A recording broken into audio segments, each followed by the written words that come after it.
Hello, my name is Moby Smith, and I want to be a race car driver so freaking bad.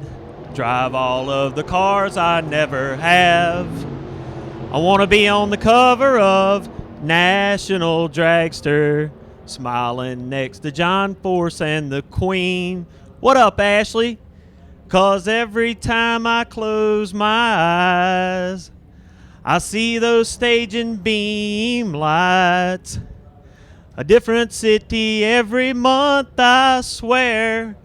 The world better prepare for when I'm a race car driver. I grew up in South Mississippi, and in South Mississippi there's not a lot of opportunity for young men to make money. You either haul hay or you shovel bull crap.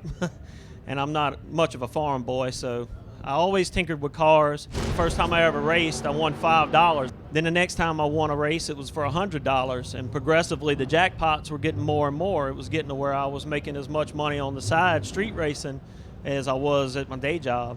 Everybody knows how the street scene is, and the guys with the most money and the fastest cars are usually the drug dealers. So I started driving for this drug dealer, back in the money, you know, putting up the car. All I had to do was show up and drive, and we were winning good money. We were winning some races $5,000, $6,000 a race. And well, all of that came to an end one night whenever me and a friend of mine were street racing, and the cops got after us, and he lost control of his car. He had avgas in the car, and whenever he left the road, he hit a tree, and it exploded into flames, and he died.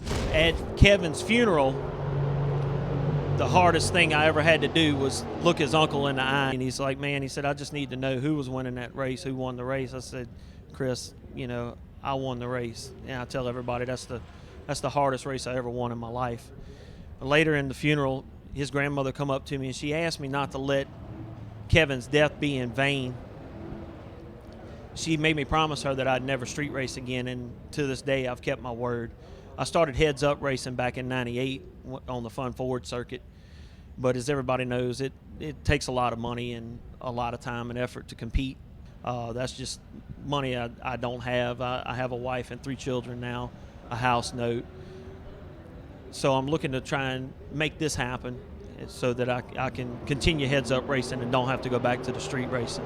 There's a big difference in a want and a need. A lot of people want this, but I need this. I live in Franklinton, Louisiana, and as everybody knows, the drilling moratorium has put a hurt on South Louisiana.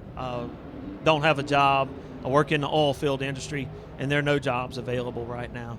If this doesn't pan out, then I may have to go overseas to Singapore, Afghanistan, and be away from my family. That would not be good at all. I've never missed a day of my boys' lives. I don't think they would adjust to it very well, and I know I probably wouldn't adjust to it very well being overseas.